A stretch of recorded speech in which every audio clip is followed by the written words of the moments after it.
What's up? What's up? What's up? What's up? Uh-oh. Can y'all see me? Y'all can't see me. What in the world?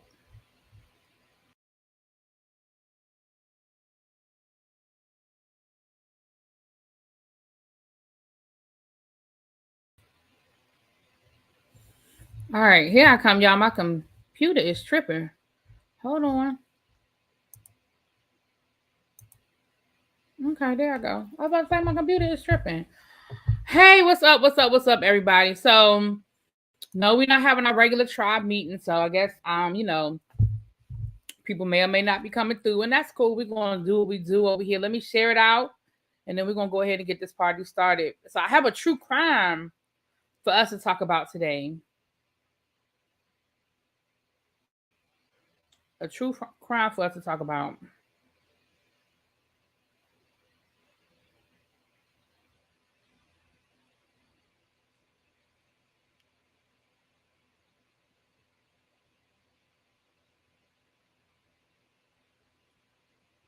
All right, so we're gonna go ahead and get started. Like I said, people that are here, we're gonna roll with it. It's not a regular tribe meeting today. I know that's what y'all used to, but there's too much going on. Like, I don't know, it wasn't nothing. You can't. Okay, can you see? You can see me now, right, Lady B?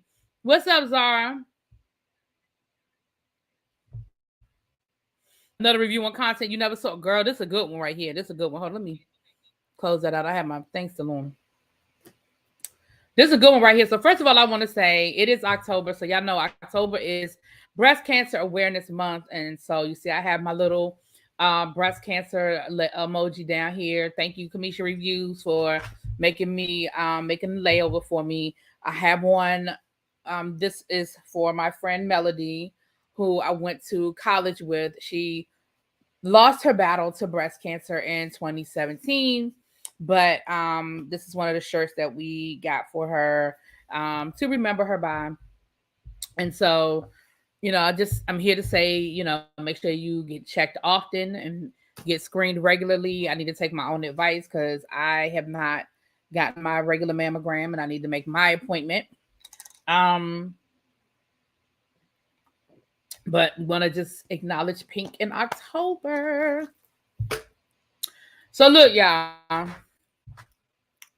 I was over to the Hulu because y'all know I'm over to the Hulu watching Reasonable Doubt, which is good. Y'all need to check out my reviews. Episode 1 and 2 is already posted. Episode 3, I've already recorded it. I just got to upload it. Matter of fact, I don't know why I haven't uploaded it yet, but I'm gonna upload that tonight. So when I was, how they, Hulu has commercials, not like Netflix. Hulu has commercials. So while I was watching Reasonable Doubt, the commercial for this came on, and I remember seeing it because it came on regular TV. It came on Dateline or 2020 or whatever Friday. Friday nights they do like true crime on Dateline 2020 or Dateline, whatever they call it. 2020, I think. And so I knew that it was on. I remember seeing the previews for it, but I didn't catch it. And so I saw the previews that's on Hulu, and I was like, you know what? I need to check it out. So I didn't realize that it was a 4-part series. So we're going to talk about parts 1 and 2 today. And then we're going to finish up parts 3 and 4 probably next week because I probably won't be able to watch both parts by tomorrow, and I'm going to be out of town this weekend. So it'll probably be next week we're going to finish it up. But if you have Hulu, go check it out. So the name of the show that we're going to be talking about is called Keeping the Ashes. It's called Keeping the Ashes, and it is about the murder of 3 little girls back in 1977. They were Girl Scouts, and they were at overnight camp in Oklahoma. Now, obviously, in 1977, this was a major, major story, right? But also, Kristen Chenoweth, I'm not sure if you guys know who Kristen Chenoweth is. She is an actress, short, petite, got a beautiful voice. She was in Wicked, and she's been in a lot of stuff. You probably know her by face if you don't know who I'm talking about. I should have downloaded a picture of her. She actually grew up in Oklahoma, and she actually was supposed to be there. She was supposed to go to camp, but she got sick, and her mother was like, no, you're sick. You can't go to camp. And she said, I was absolutely devastated. But then this happened. And, she basically has lived her whole life with the woulda, coulda, shouldas because she really was supposed to be there. So I fell down this rabbit hole. And if you have not watched it, go over to Hulu and check it out. It's really, really good. It's 4 episodes, and each episode is like 42 minutes because, like I said, it originally came on ABC. So when you take out all of the commercials, it's really like 42 minutes. But of course, it's Hulu, so it's a few little commercials here and there. But they're not like as long as on network television. So let's talk about it. If you're into true crime, this is a good one. If you're not really into true crime, it's still a good one. Okay, stick around. So let me pull out my notes because y'all know I had to take notes, honey. So like I said, it took place in 1977. It was now. I'm gonna tell you the first thing that hit me was the fact that these were Girl Scouts because I am a Girl Scout. I've been a Girl Scout since I was 5 years old. I was a lifelong Girl Scout all the way through high school. When I was in college, I was a member of the Campus Scouts. We had a what's up, Abby? We had a troop on our college campus, and I was an active member of the troop there. And then after I moved back home, well, actually before I moved back home, when I was still living in Greensboro, I was a volunteer with a Girl Scout troop. And once I got back home, I volunteered with about 2 or 3 different troops up here, and I've actually paid my dues. I'm actually a lifelong member. Okay, so the Girl Scouts have a special place in my heart. I was very, very active in the Girl Scouts my whole life. And I went to Girl Scout camp multiple times. So this sort of hit home a little bit, we camped with our troop for just like weekends. But then I also went to overnight camp for like a week at a time, 2 weeks at a time. So, hey, what's up? Hey, Authentic and Different Gemini. I like that, Authentic and Different. It's 4 episodes. I didn't realize it was 4 episodes, child, when I started watching it. But it's 4 episodes. So we're gonna talk about episodes 1 and 2 today. And then we're gonna talk about episodes 3 and 4 next week. So episodes 1 and 2 cover what happened, and then episode 2 talks about the suspect. You know what, Mims? Here you come with this shady. Mims, I'm so excited. I'm gonna hit you up and tell you why I'm excited. I'm excited about something. I'm gonna hit you up and tell you. And so this episode 2 talks about the suspected murderer and the hunt for him. Okay. Now, episode 3 is the trial, and I guess episode 4 is just wrapping it all up, right? I tried to get through the whole trial before 6:30, but I just couldn't get it done. And I said, well, I'll just do episodes 1 and 2 today and do 3 and 4 next week. But if you have Hulu, go check it out. So let me give y'all what I have here. So first of all, it's known as the Girl Scout murders. If you go to Oklahoma, this took place in Locust Grove, Oklahoma. I think it's like maybe about like an hour outside of Tulsa. And it was 3 girls that were actually they were beaten to death, and at least one girl showed signs of sexual assault. One girl was strangled. And this happened the first night that they were there. So this was a 2-week-long camp, and this literally happened the very first night that they all got to camp. Now, the 3 little girls' names are Michelle Ducier, Denise Milner, and Lori Farmer. And their ages were 8, 9, and 10.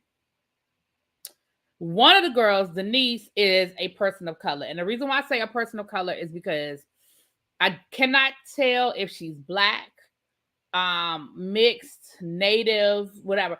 So but she's a person of color. I believe she's Black, but I don't want to make that assumption. But she's definitely a person of color, okay? And the other 2 young ladies were white.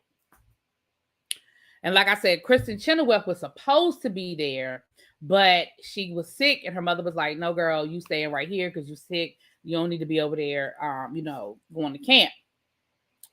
The name of the camp was called Camp Scott.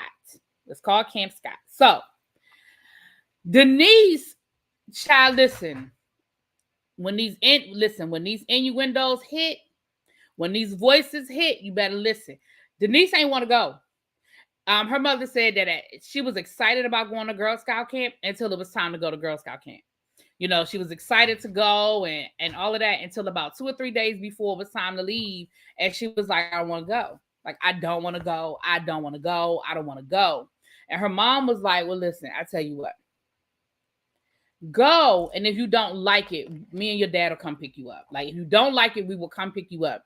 But I need you to at least try. I need you to try. But if you don't like it, we will come pick you up. Right? So when they get to the depot to drop them off, I don't know if you guys have ever been to camp, but at least the way when I went to camp my whole life. But this particular camp is where you all meet in one particular place and you get on the buses, and then the buses take you to camp.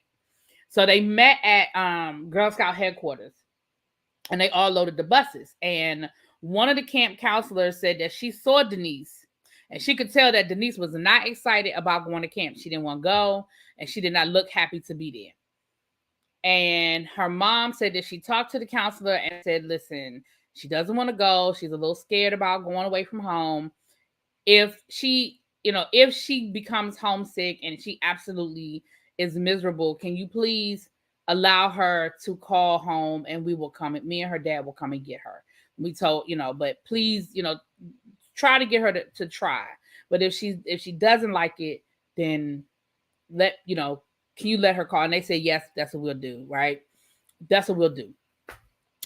So they get to camp, and they have the different areas of the camp are set up like in clusters, and you're divided up by the name of Native American tribes. So the 3 girls that ended up being killed were all in one tent together, and they were in the Kiowa tent. I believe it was Kiowa, the Kiowa tent. And so That first night, they said it was a regular camp day. They got their stuff to their tents and they went up to the Great Hall. They had dinner. They said then this big storm came through. This major storm came through. And so they couldn't go outside and, go to do a campfire and sing around the campfire. So they ended up singing, at the Great Hall. If you did Girl Scouts, you know anything about Girl Scouts, and you ever went to Girl Scout Camp, child, we sing all the time, okay? We sang. There were songs for everything. So if you know what if you ever been, you know what I'm talking about. So, and she said later on that night, when the girls went back to their tents, she said they were restless. They were playing and giggling and, doing what little girls do, especially when you get to know each other. And she said the counselors were kind of like, all right, y'all settle down. She said, but the kids were just, it was hard to get them to settle down that night. And she said that first night they had them write letters home. So all of the parents, now only 2 so far, like I said, I've watched about 2.5 episodes. So far, only 2 of the parents are participating. Denise's mother and Lori's mother. The third young lady, Michelle's, no, that's a lie. I'm telling a fib. Michelle's mother, they did talk to her, but I'm guessing she didn't have as much to say, maybe because they're not showing her as much as they're showing Denise's mother and Lori's parents. So I'm thinking that maybe because we did see her. I'm telling a fib. We did see her, but we didn't see her a lot. Okay, this would have never been my testimony because I've never been an outside camping type of girl. Yeah, well, I grew up camping. Like, my family. I used to say, I tell people we were the Black Brady Bunch, child. We used to travel across. Y'all know. We've traveled. We had a camper. Like, so going camping wasn't a thing. We did it my whole life, child. So, and up until about 3 years ago, my parents still had a motorhome, and they still would go out camping and stuff in the motorhome. But they just sold it about 3 years ago. They sold the motorhome. But anyway, so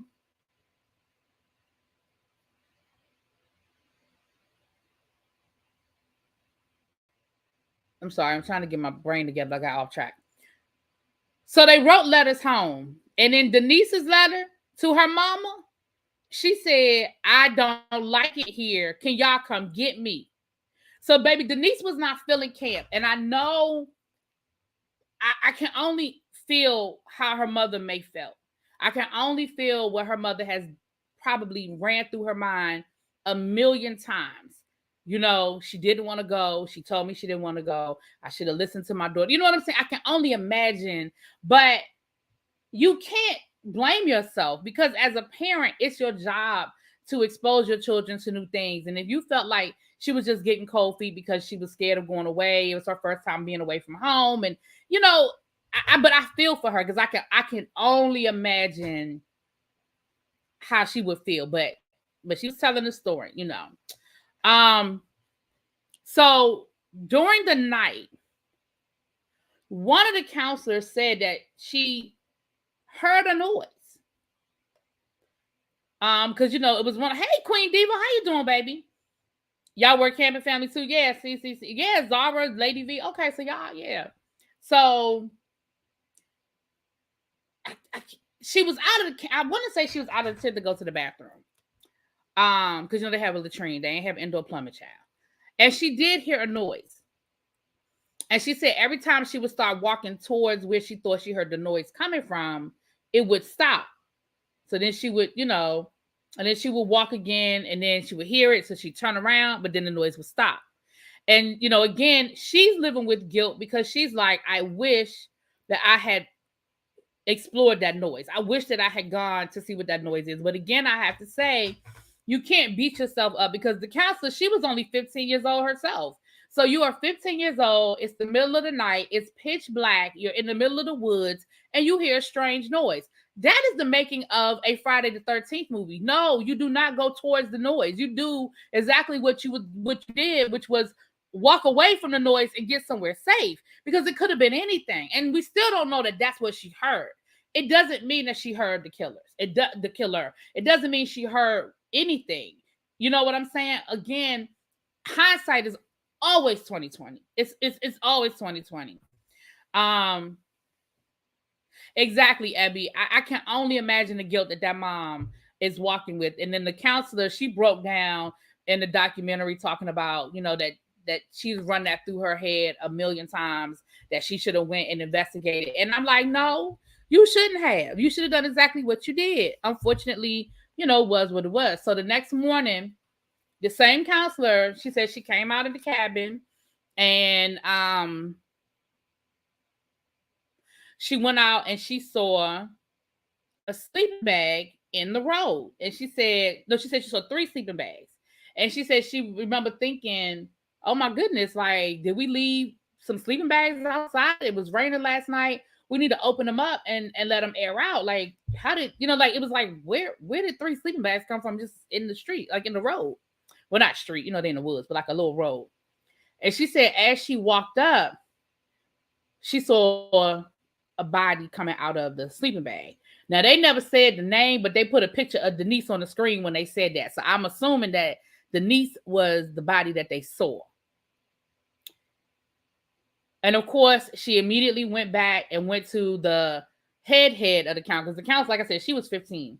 She went back to the head of the camp, the adults in the room, and told them there's a girl out on the road. And so they immediately went into every single tent to do a head count to figure out what's going on. And when they went to Kiowa, which is the tent where these 3 young ladies were, none of them were in there. And that's when they went over to the tent.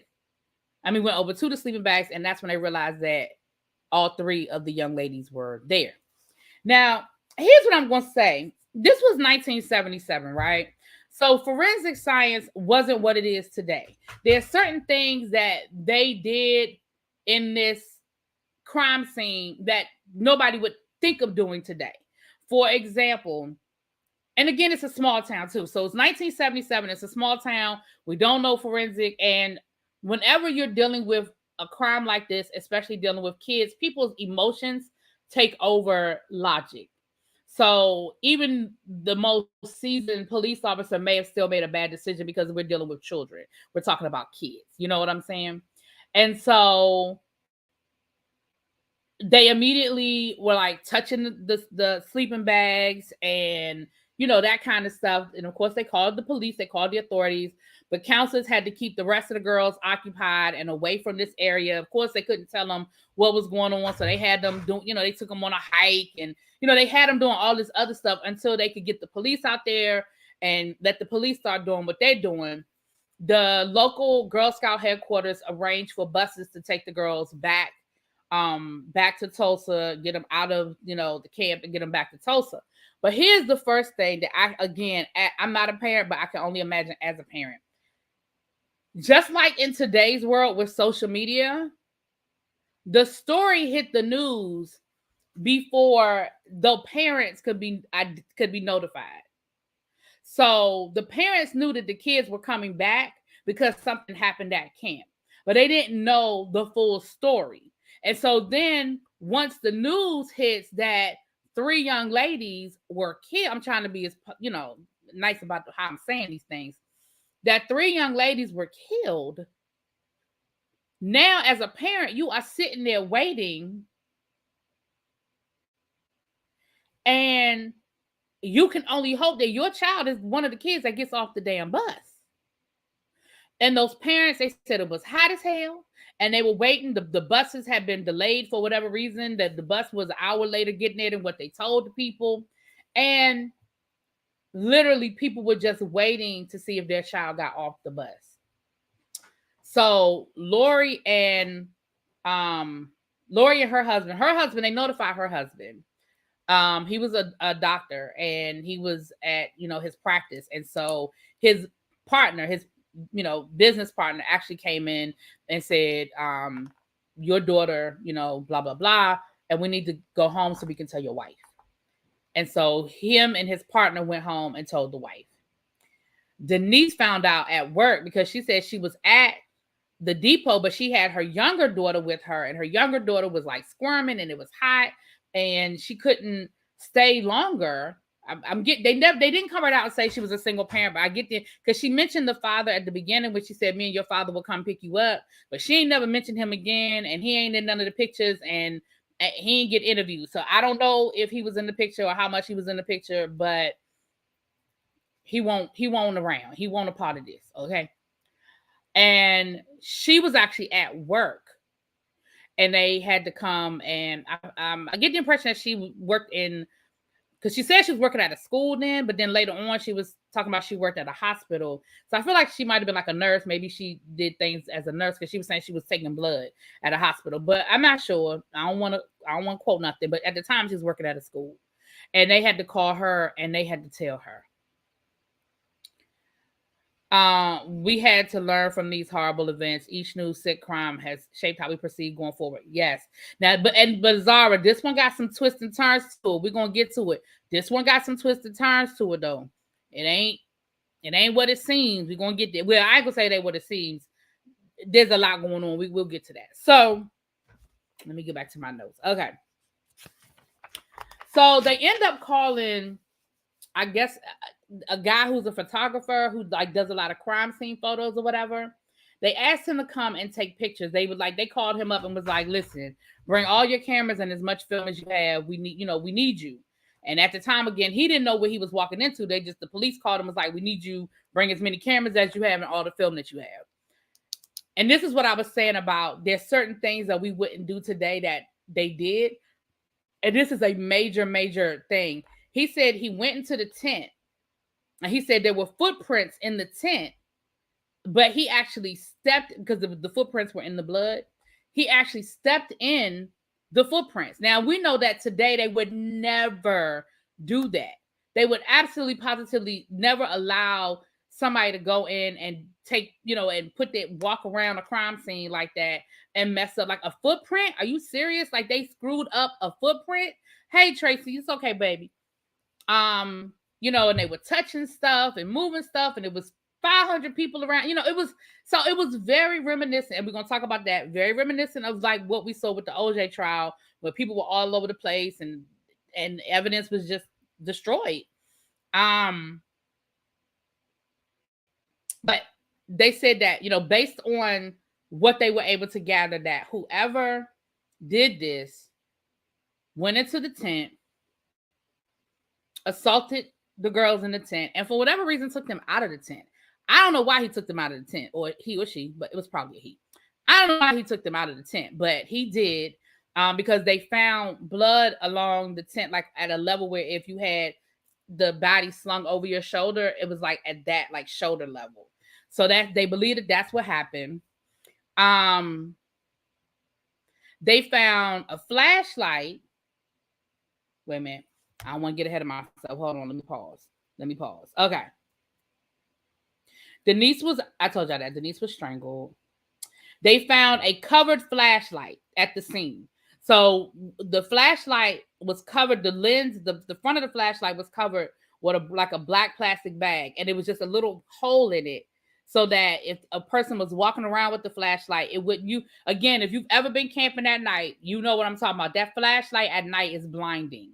If you're walking around, and especially if you have like a big, I forgot what they call them now, but like those big flashlights, not like the handheld, but like those big ones that have the big battery, they're almost like floodlights. And if you go camping, you're to an etiquette that you walk around with your flashlight pointed at the ground, because it's like literally rolling up on somebody that has on their fog lights. If you're driving, it's the same effect. It's like right in your face.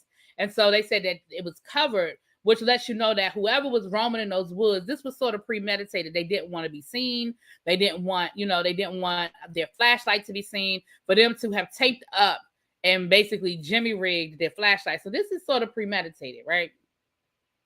Now the police, doing their preliminary investigation, they were able to eliminate they questioned the camp counselors. They questioned all of the adults who were there and the people who lived in the area, but for whatever reason, all of them were eliminated. However, they eliminated them.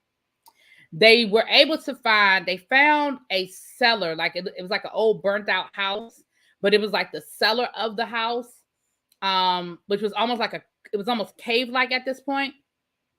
But they found fires. a fire pit, and they found 4 little fires. Little like remnants of a fire. The fire wasn't lit, but little remnants of a fire. And they found some items there. So one of the things they found a pair of sunglasses. The sunglasses are going to be important later when we get to the trial. They found a pair of sunglasses that one of the counselors said later on did come from the camp, that they came up missing from the camp. So they are linking the sunglasses. Again, that becomes important later. They found tape that they assumed was used to tape up the flashlight, right? So they found the tape. And then they found these pictures. Now, what they were able to do with the pictures, they were able to link the pictures to the man that eventually became their suspect. So the man who became their suspect is a man by the name of Leroy Hart, who is an indigenous person, aka Native American. Okay. And immediately, again, this is Oklahoma in the late 1970s. This is around the time of the Red Power movement. I'm not sure if you guys are familiar with that, but it's very reminiscent of the Black Power movement. You had a lot of Native Americans that were being very radical in their actions and fighting for equality, fighting for justice, fighting to get from the U.S. government that they feel like they were owed. You know, we had Wounded Knee. Was it Wounded Knee? We had, the occupation of Alcatraz.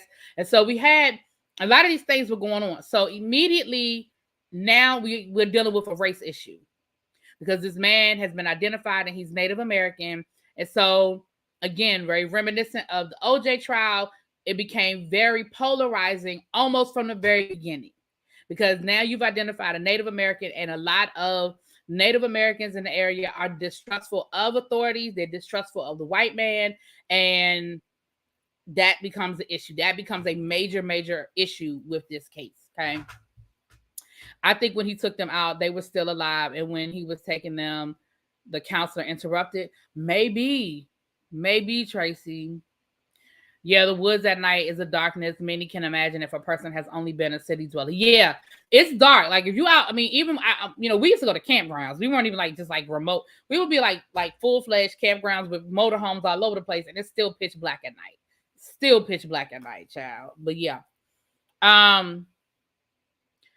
amazing. I love this. I'm an author of 28 book titles, but only published 11. I write in many genres. Storytelling is amazing. Thank you. I'll be doing more on my channel once I started over. Okay. Is that the name of your channel? Authentic and Different Gemini? Is that the name of your channel? Thank you. If that's not the name of your channel, write the name of your channel in the chat. I'll be interested to come and check you out. So let's talk about Leroy Hart for a second, okay? Now, let me tell you how they link the pictures to Leroy. Well, first of all, let me tell you who Leroy Hart is. Okay, so y'all check out Authentically and Different Gemini. He or she. I don't want he, she, or they. What's your pronoun? He, she, or they. I wanna check out their. I'll just say their. Check out their YouTube channel. I'm gonna have to check you out. Thank you for coming through. Thank you. You're a published author. I'm excited. So let me tell y'all about Leroy Hart, right? Leroy Hart, like I told you guys, he's a native, indigenous person, native to that area. He grew up there. You're female. Okay. So y'all check Authentically Different Gemini out. You guys check her out. So he was a high school football star. Now, again, y'all know about the Midwest and the Deep South when it comes to their football, their love of football, Friday Night Lights, and all of that. He was a football star. He actually had scholarship offers and everything else, and he was like a local hero. Like everybody knew who he was. Everybody loved him. He was a good guy. Nobody said anything bad about him. Nobody said he done anything, bad or whatever. But for whatever reason, he decided not to go to college. He decided to stay home and work. He got married and had a baby. I suspect that maybe his girlfriend was pregnant, and that's why he got married and had a baby right out of high school. I suspect, especially when he had scholarship offers and stuff like that. Now, again, nowadays, the story would probably be different. But, again, in the late 1970s, you get somebody pregnant, you married them, you dealt with the consequences, right? But that's what happened. Now, the thing about Mr. Leroy. Leroy had already been convicted of rape, kidnapping, and something else. I think robbery. He was already serving 4 to 140-year prison sentence. So why was he out, you ask? Why was he out roaming the streets of Oklahoma? He was out. Oh, okay. Authentically different. You see what Zara said? She wants a book list link and pen names. Yeah, she wants all your info, honey. Yes, yes, yes. So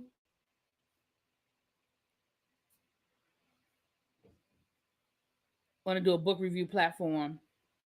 Wanted to do a book review platform. So, but here's what happened. Leroy escaped jail. Leroy then escaped out of jail, not once, but twice. Okay, he escaped the first time. His mama bought him, it's so cliche. His mama bought him a nail file, child, and he filed his way out of jail the first time. Then he got caught. They put him in jail. He escaped a second time. And he had literally been on the run for like 4 years. But he technically wasn't on the run because he never left. He stayed right there in that area, pretty much pissing the sheriff off because it was almost like a nan to the sheriff. Because why he ain't go nowhere? He literally just stayed in the area and hung out and lived among the people. He was an escaped criminal living among the people. Now, the story is him and his wife didn't stay married long. You know, the marriage didn't work out. And a few years after the divorce, he started getting in trouble. He allegedly, he picked up these 2 women at a bar later on that night. He took them to the woods and he assaulted them. He sexually assaulted them repeatedly and then left them for dead. And I guess they didn't die and they were able to identify him and testify against him. And that is why he was a convicted rapist. Okay. Child, look. But the fact that he was living amongst them was, like I said, it was a thorn because the sheriff was already embarrassed. Like, how you let this dude escape not once but twice? So he was already embarrassed. And then the fact that this guy was just kind of hanging around, and they said people would even see him. They would be like, wait a minute, there's Leroy, right, hiding in plain sight. Then people would be like, there's Leroy. And then, of course, they would look again and he'd be gone. He clearly was somebody that knew how to survive in the wilderness, out in the woods or whatever. But we found out later that he did get some help. He had some help of evading the police. Okay. But that is who Leroy is. Now, how did they connect? Uh-oh. Hold on, y'all. I dropped my notes.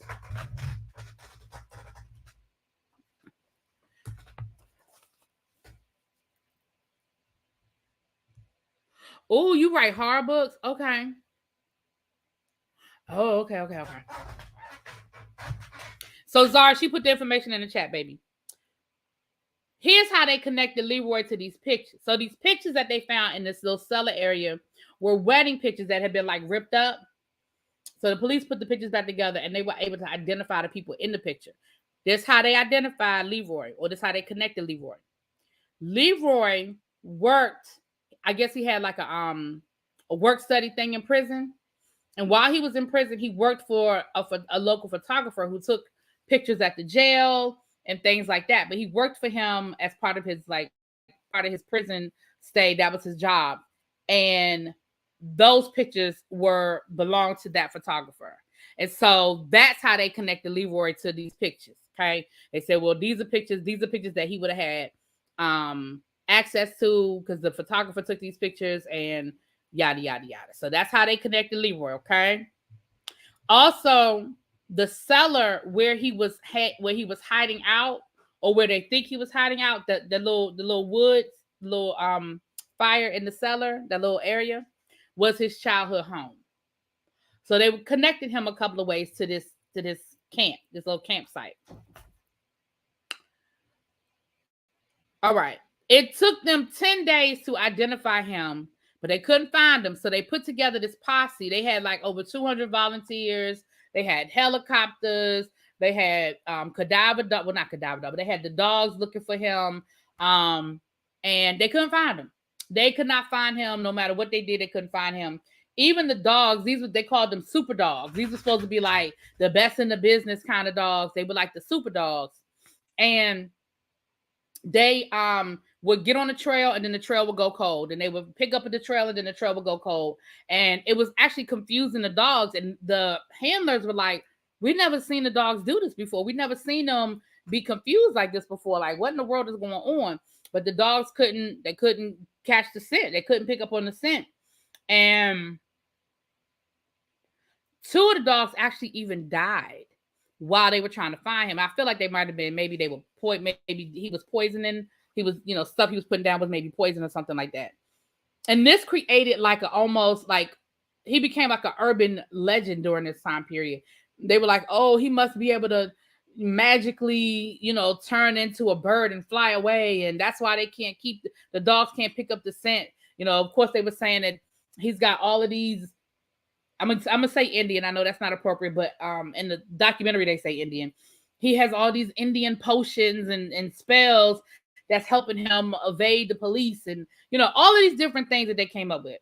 So finally, they figure out he's got to be getting help. Like all of that is a myth. We know that he's not really morphing into a bird, but there's a reason why we can't find him. So they realize that he must be getting help because, again, go back to what I was saying about this whole Native Americans having a distrust of white man and white man's justice, and the fact that a lot of people just did not believe that he did it, especially the Native Americans in the area. They did not believe that he had anything to do with it. They didn't believe that he did it. So a lot of them were helping him out, and they weren't helping out the authorities. He had help from who? His mama. If she gave him a nail file, I bet she offered help. Well, we find out probably from multiple people. But what they ended up doing was they ended up putting people undercover over on the reservation, going to the bars, Native Americans who were working with the authorities. And they were able to find out that he was staying at a cabin that belonged to a medicine man that was on the reservation. Okay. Is it World Teachers Day? Well, thank you, Bobo. I didn't even know that. Look at you telling me something I didn't know. I didn't know it was World. Okay. World. Okay. So he was hiding out in a place called the Cookson Hills. Now, the Cookson Hills are a very popular place because the Cookson Hills is where a lot of criminals have hidden throughout the years. Bonnie and Clyde hid out there. Pretty Boy Floyd hid out there. So this is a place that they're used to people coming through that probably got a story, and it's kind of I'm a mind my business, you mind yours kind of thing. And I know you probably got a story. I got a story. We all got a story kind of thing. So the police were able to get in there and they were able to capture him. And again, almost immediately, the community is now divided because there were a lot of people who really truly did not believe that he did this. They did not believe that he could have done this. And of course, the parents were like, I don't care what y'all think. At the end of the day, my child is gone and I want justice. And for Lori's parents, they were like, yeah, we wanted the death penalty. Like for us, that's justice. The death penalty is justice. Denise's mother was saying that she resented the fact that people would literally walk up to her on the street and be like, we don't believe he did it. We think he's innocent. Leroy wouldn't do this. And she was like, I really don't care what y'all think. I don't care what y'all opinion is. I don't care how y'all feel. And it ain't really y'all place to tell me what he did or what he didn't do or what he is or isn't capable of. Like, my child is gone. And going into the trial, that is the sentiment of what's going on as we move into the trial. So part 3 and part 4 deals with the actual trial. And like I said, I started listening to some of part 3 getting into the trial. But one thing I can tell y'all is the sunglass situation has already been debunked. Those sunglasses did not get to that campsite from the suspect, whoever the suspect is. That those sunglasses got to the campsite through one of those law enforcement. And the reason why I say that is because come to find out, they were able to prove that those sunglasses were actually at the camp, at the Girl Scout camp when they got to the camp that morning, because they have pictures with the sunglasses in it. And then somehow those sunglasses walked over to this campfire in order to connect whoever they think did it. At the time, they didn't have a suspect, but whoever they ended up finding to connect them to it. Also, they kept saying that they had a fingerprint on the tape that they found. Well, they did have a fingerprint, but the fingerprint was smudged, and so therefore they could not use it to identify anybody, whether it's a suspect or anything. They couldn't identify anybody off of the tape. So like I said, I haven't had a chance to watch a lot. I mean, I've only watched maybe the first 15 to 20 minutes of part 3, but it looks like this trial is about to get very ugly. Again, they keep comparing it to like the OJ trial as far as how it divided the community and with this evidence and people being overzealous, but not really having good evidence or not being able to substantiate the evidence. The community being split, like a lot of people in the community not believing that Leroy did this. Yeah, child, planting. Okay, Abby. Yes, honey, planting evidence, honey, planting evidence. But again, that may come up later that they cleared that up. But I'm just saying, as of right now, that's what I picked up. Leroy was able to bring in a good lawyer that was willing to do his case pro bono, because again, a lot of people turned this into a race thing where they're just after him because he is Native American. He was already a suspect. They said the sheriff was always after him because the sheriff was already embarrassed about the fact that this guy escaped out of jail and was hiding in plain sight and was basically like thumbing his nose at the sheriff. So they said the sheriff already felt some kind of way. And then if you can even listen to some of the footage, you can hear some of the racism and some of the things that people said, you know, when they were looking for him. Like one of the police officers that they interviewed was saying, well, we know that he's not a regular human being. And I get that maybe he was saying to do something, to be able to do a crime like this, but the way he said it, it was like, well, what you mean he ain't a regular human? Like, what you trying to say? And just some of the other things that people were saying, you could hear some of that, you know, underlining, you know, racism in it. But yeah, it looks like it's not going to be an open and shut situation. This trial looked like it got real ugly, honey, real ugly. But it was on Hulu. It was on Hulu. It's called Keeper of the Ashes. So if you just type in Keeper of the Ashes, it comes right up. And like I said, it's 4 parts, and each part is like 40 minutes long. So it's not like 4 full hours. Hey, Mr. Willie Brown, how you doing, babe? It's not like 4 full hours, but I'm going to finish up. Like I said, I will probably finish it up next week because tomorrow I'm not going to get a chance to watch the next 2 episodes before tomorrow. And like I said, I'm going out of town this weekend, so I probably won't be on at all this weekend. Like after tomorrow, I probably, other than maybe going live, where I'm going to be this weekend. You were Girl Scout, me too, Wendy, me too.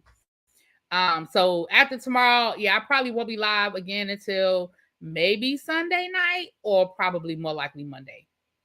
Other than, like I said, I may go live, to show y'all where I am and that kind of thing. But so yeah.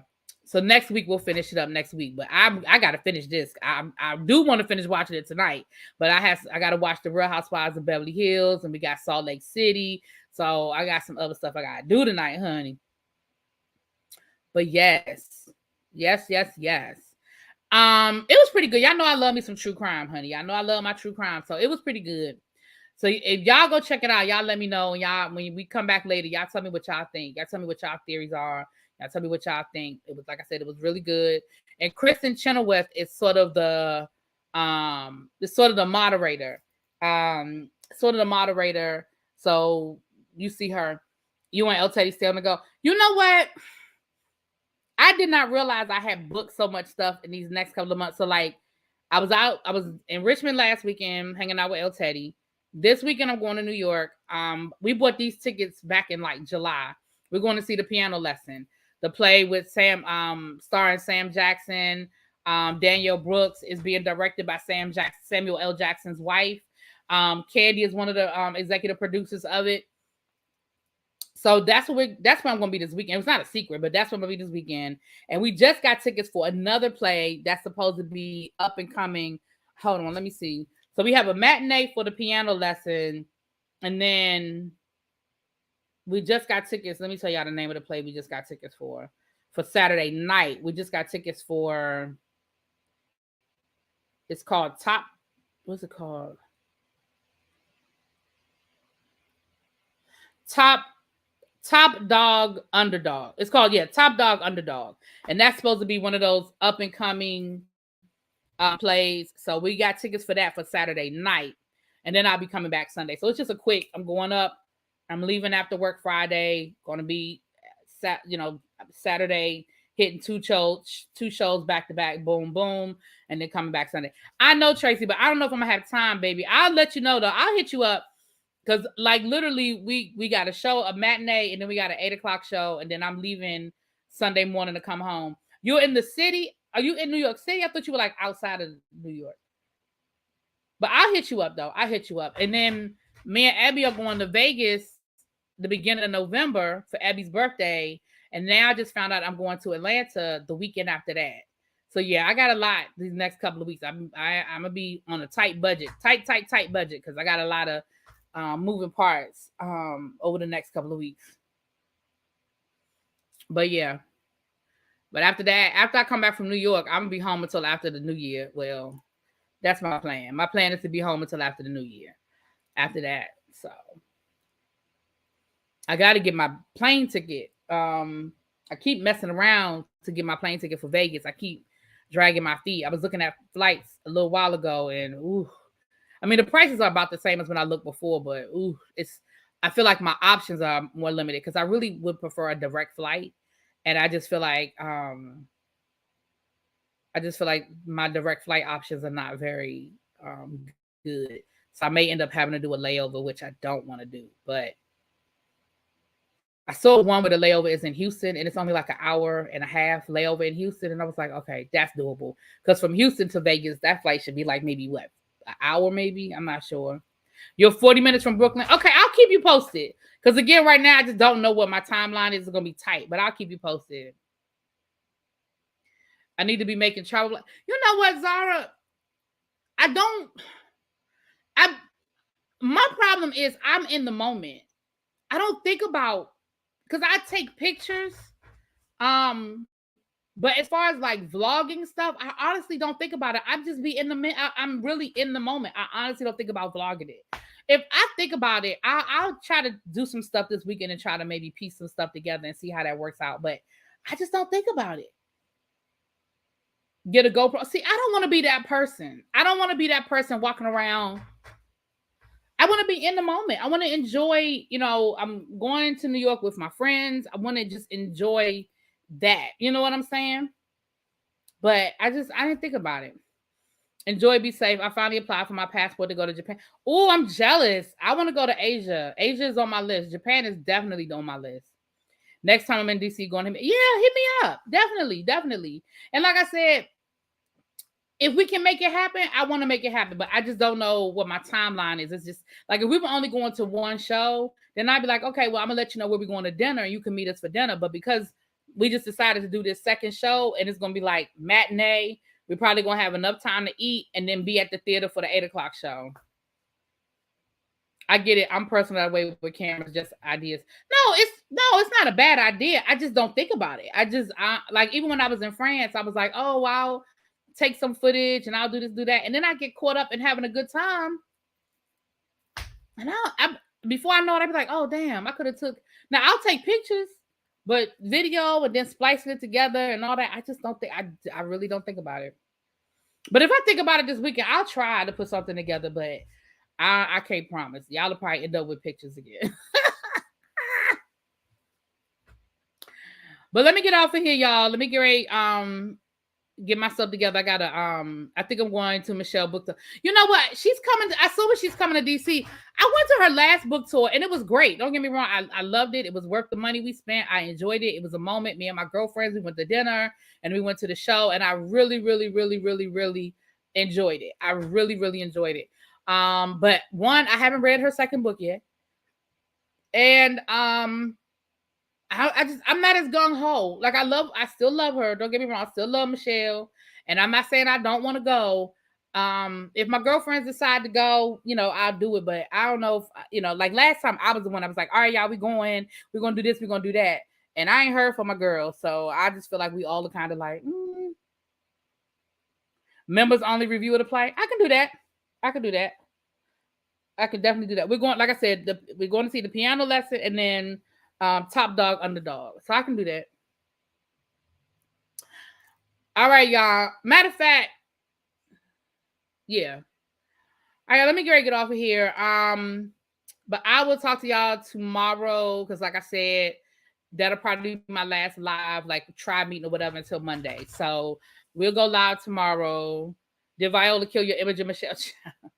Girl, no, that was bad though. But no, I really haven't read the book. I don't even know what the book is about.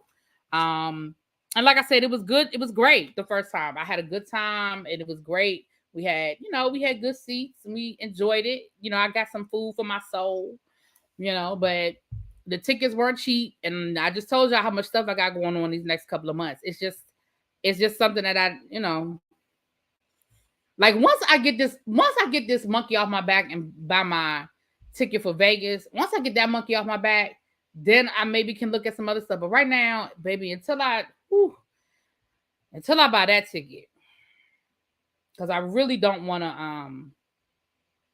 until I buy that ticket. My ticket to Atlanta is not going to be that big of a deal. Because I really think I'm only going to be flying down to Atlanta Saturday and coming back Sunday. So that's not going, and I'm going to, be staying at a hotel that one night. Listen, Tracy, I got to set up my OnlyFans feed. I got to get my OnlyFans feed situation together, honey. I got to get it together. Yes. You're right. I probably should have set up my OnlyFans. If I had set up my OnlyFans feed a month ago, I probably would be all right, wouldn't I? I'm going to do it. Y'all keep thinking I'm playing, and I swear I'm not. Why feet? Because men like feet. Men have feet fetishes, and I thought they'd be paying big money just to look at pictures of your feet. Child, if I can go get me a pedicure and take 50, 60 pictures and put it up on OnlyFans, people pay for it. I'm just saying. I'm going to give me a good pedicure, get some designs on my toes, and then take pictures and pose in different poses, my feet in different poses, my feet in the sand. Maybe I pour some chocolate over my toes. I got all kinds of stuff. I got all kinds of ideas. I just got to do it. And then that way I don't have to show my face. Don't nobody know who it is. I just was saying I'm an OnlyFans. My cat, he's staying heat. Damn, Kenneth, I got to give him a good show. Yes. If y'all start seeing me doing unboxings every other day, y'all don't know what I'm doing. If y'all start seeing, be like, they really always be unboxing something. Really be always shopping. What is going on? You gonna know. You're gonna be like, oh yeah, she got that OnlyFans thing popping. I do. And I do.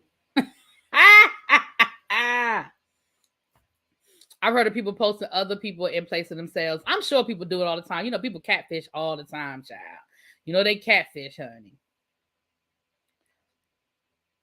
Them walkers making money. Yes. Listen, after Lunel said that she made, what did she say, y'all? She made $5,000 a week on OnlyFans. Bitch, what? And I know Lunel feet got to look like mine. Lunel feet probably look worse than mine because Lunel be wearing them heels, and I know she got corns. And actually no, because I saw Lunel's feet. Because where was she? It was a video posted of her. Somebody was rubbing her feet the other day. Who was it? It was a singer. Was it Tank? Somebody was rubbing her feet, and I said, "Oh, you know what? Lunel do have pretty feet. She didn't have no corns or nothing. Her feet did look cute." I said, oh, "Okay," but I'm saying her feet got to look. My feet. Listen, if she making $5,000 a week, if I can make $2,000 a week, I'd be good. Okay. You like this gloss on me? Thank you. I forgot to put my liner on. I usually wear this with a lip liner. I forgot to put my liner on, but thank you. I don't really do the neutrals like that. Y'all know I don't really like the neutrals, but I was trying to do pink. That's the closest thing I had to pink in my, because I had, I got like, y'all know I got so much lipstick. I got like 3 bags full of like lipstick, lip gloss and stuff. And the bag that I had near me, this is the closest thing I had to pink in the bag that I had near me. I didn't want to wear that red. I was trying to find pink for, breast cancer awareness. People are crazy on YouTube, child. Showing my face on YouTube is the main reason I'm unsure of doing YouTube. Yeah, I know a lot of people aren't comfortable with that because for different reasons, like you said, people are crazy on YouTube. So I know there's a lot of people that, that's not their thing. But with StreamYard and stuff, you don't have to show your face. And a lot of people have been successful on YouTube without showing their face. There's another YouTuber I watched that had a man pay for a fancy dinner for her, and the friend that came to make sure she was safe, and a lot of money for her to put her feet in his face. Ooh. Well, sure. Well, let me get off of here, y'all. Y'all have a good evening, and I will see y'all tomorrow. Mwah. Peace. If I show cat videos, he will make all of us pay millions. Yeah, listen, y'all be surprised we'll make money on YouTube, child. The craziest stuff make money on YouTube. But if you hit that right, you got to get in that algorithm for that sector. I mean, there's a whole sector of people who burn candles, and they talk about the different scents, and they talk about melting the like what you do with the candles after child. It's a whole thing. And these people got thousands and thousands and thousands of views on their videos, child. Anyway. All right, I'm out. Mwah. You was at your desk yesterday trying on makeup and decided what you're going to get rid of. Yeah, I got to do that too, y'all. Yeah.